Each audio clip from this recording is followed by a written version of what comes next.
नमस्कार दोस्तों, मैं हूं आपका दोस्त संपत लोहार, एक और नए वीडियो के साथ नई जानकारी के साथ। मित्रों, यदि अभी तक आपने हमारे चैनल को सब्सक्राइब नहीं किया है तो आज ही हमारे चैनल को सब्सक्राइब करें और बेल आइकन दबाएं ताकि आपके पास धर्म, अध्यात्म और संस्कृति की हमारे मोटिवेशनल लेक्चर्स, हमारे हास्य कविताएं और योग की विस्तृत जानकारी शीघ्रता से और सबसे पहले पहुंच सके। दोस्तों, पिछले दिनों हमने आपको होली के बारे में विभिन्न वीडियो में अलग अलग जानकारी देने का प्रयास किया था। हमने ये कोशिश करी थी कि होली मनाने के पीछे की पौराणिक कथाएं क्या हैं। हमने आपको ये भी बताने की कोशिश करी थी कि एक वीडियो में होलाष्टक आखिर क्या है। आइए आज होलिका से संबंधित एक और कहानी आपके बीच में साझा करना चाहेंगे, जो हमारी मान्यताओं पर आधारित हैं, जो हमारी आस्था पर आधारित हैं, जो किंवदंतियों पर आधारित हैं। और वो है जिसको शायद आपने पहले नहीं सुना होगा या शायद पहले नहीं पढ़ा होगा। वो है होलिका और इलोजी की अधूरी प्रेम कहानी। आखिर होलिका की क्या है प्रेम कहानी? होलिका किससे प्रेम करती थी और आखिर उनके प्रेम का अंतिम परिणाम क्या हुआ? क्या होलिका अपने प्रियतम से शादी कर पाई थी? ये सारी जानकारी आज हम आपको देने की कोशिश करेंगे। होलिका और इलोजी की अधूरी प्रेम कहानी आखिर क्या है? मित्रों, आप ये तो जानते हैं कि होलिका कौन थी। होलिका असुरराज हिरण्यकश्यप की बहन थी। हमने होलिका के एक पहलू को देखा है, लेकिन अगर उसके दूसरे पहलू को भी देखें तो होलिका अपने आप में बहुत बड़ी साधिका थी। होलिका कई मंत्रों की सिद्धि प्राप्त महिला थी, इसीलिए उसको ब्रह्मा जी से यह वर मिला था कि अग्नि उसे जला नहीं सकती। यह उसका एक दूसरा पहलू था।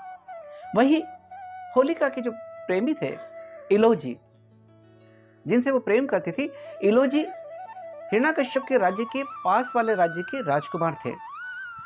इलोजी बहुत ही खूबसूरत, चमकीली आंखों वाले, बड़े हष्ट-पुष्ट युवा थे जिनसे होलिका प्रेम करती थी। होलिका और इलोजी ने आपस में शादी करने का तय कर लिया। लेकिन हम जानते हैं कि होलिका का जो भाई थे हिरण्यकश्यप, असुरराज, वो अपने पुत्र प्रहलाद के ईश्वर के प्रति प्रेम से या भक्ति से, विष्णु के प्रति भक्ति से बड़े परेशान थे। हिरण्यकश्यप बहुत परेशान था। वो लाख कोशिश करे लेकिन भक्त प्रहलाद को उसकी भक्ति से विमुख नहीं कर पाया। हिरण्यकश्यप स्वयं को भगवान की तरह पूजाना चाहता था, इसलिए उसने प्रहलाद को कई तरह की यातना देना प्रारंभ किया और उसको हरि की भक्ति से विमुख करने का प्रयास किया, लेकिन हर बार वो असफल हो जाता। अंततः परेशान होकर उसने सोचा कि प्रहलाद को मार दिया जाए। उसके मारने का निश्चय किया और उसने सारे उपाय किए, सारे जतन किए, लेकिन फिर असफल हुआ। तो उसके मन में विचार आया कि उसकी जो बहन है होलिका, उसको यह वर प्राप्त है कि वो अग्नि में जल नहीं सकती। अगर वो प्रहलाद को गोद में लेकर बैठे और फिर अग्नि जला दिया जाए तो प्रहलाद तो जल जाएगा और होलिका बच जाएगी, ऐसा हिरण्यकश्यप का मानना था। यह प्रस्ताव उसने होलिका को दिया कि वो प्रहलाद को गोद में लेकर बैठ जाए और अग्नि जला दी जाए। यह प्रस्ताव होलिका को स्वीकार नहीं था, क्योंकि वो भी भक्त प्रहलाद से स्नेह करती थी। लेकिन जब उसने अपने भाई के इस प्रस्ताव को ठुकरा दिया तो हिरण्यकश्यप ने उसको डराना धमकाना प्रारंभ किया और कहा कि अगर उसने यह प्रस्ताव नहीं माना तो उसकी शादी में खलल डाल दिया जाएगा और उसके जो प्रेमी हैं या जिससे उनकी शादी होने वाली थी, इलोजी को भी सजा दी जाएगी। इस तरह से होलिका दुविधा में थी। एक तरफ उसका प्रेमी था, एक तरफ उसका प्यार था और दूसरी तरफ उसके भाई की धमकी थी। आखिरकार उसने अपने प्यार की खातिर उसके भाई की बात को मान लिया और होलिका अपने प्रहलाद को गोद में लेकर जलना स्वीकार कर लिया। दूसरा पहलू, उधर इलोजी इस बात से अनभिज्ञ थे। होलिका और इलोजी की शादी की तिथि तय हो चुकी थी और वो थी फाल्गुन मास की पूर्णिमा तिथि। इसलिए इलोजी अपनी बारात सजाकर होलिका से ब्याह करने के लिए रवाना होते हैं। वो उन सबको होलिका के साथ में घटे इस घटनाक्रम का कुछ पता नहीं था। इलोजी जब निकलते हैं उसके पहले ही, जैसा कि हिरण्यकश्यप ने अपनी बहन होलिका को कहा था कि वो भक्त प्रहलाद को गोद में लेकर बैठे और अग्नि जला दी जाए, और ऐसा ही किया गया। और शादी के पहले ही होलिका प्रहलाद को गोद में लेकर बैठती हैं और अग्नि जला दी जाती है और ईश्वर की कृपा से भक्त प्रहलाद तो बच जाते हैं, लेकिन होलिका जल जाती है। और होलिका मर जाती है। इलोजी इन सब बातों से अनभिज्ञ थे। वो अपनी बारात लेकर जब होलिका के यहाँ पहुँचते हैं तो वो देखकर पगला सा जाता है। जब उनको पता पड़ता है कि होलिका तो अग्नि में जल चुकी है, उनका प्यार अग्नि में जल चुका है, तो इलोजी पगला से जाते हैं, बड़े व्याकुल होते हैं, परेशान होते हैं और पागल से होकर उस जगह पर जाते हैं जहाँ पर होलिका को जलाया गया था, जहाँ पर होलिका जली थी। और वो भी अपनी प्रेयसी की खातिर उनके प्यार में उस जगह पर कूद पड़ते हैं, उस चिता पर जहाँ पर होलिका को जलाया गया था वो कूद पड़ते हैं, लेकिन अपने प्राणों को देने के लिए, अपने प्यार के लिए। लेकिन तब तक होलिका की जो चिता की राख थी वो ठंडी हो चुकी थी।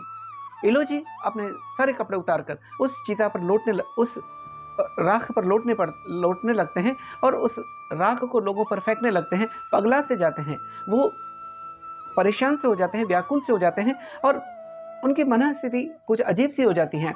लोगों पर वो लकड़ियाँ फेंकने लगते हैं, लोगों पर वो राख फेंकने लगते हैं और इस तरह से होलिका और इलोजी की प्रेम कहानी का अंत हो जाता है।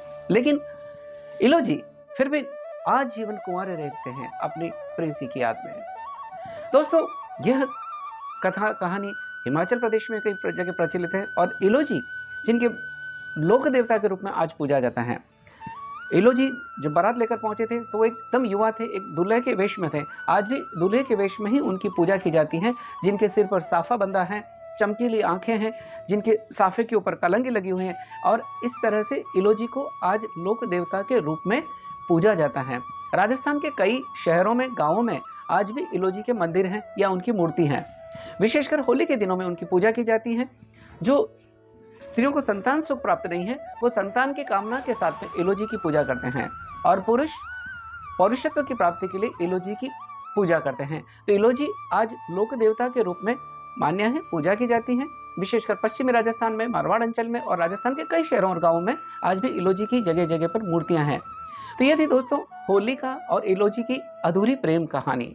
किस तरह से उनकी प्रेम कहानी का अंत हो जाता है ये और होलिका के दूसरा पहलू क्या था, ये हमने आपको बताने की कोशिश करी।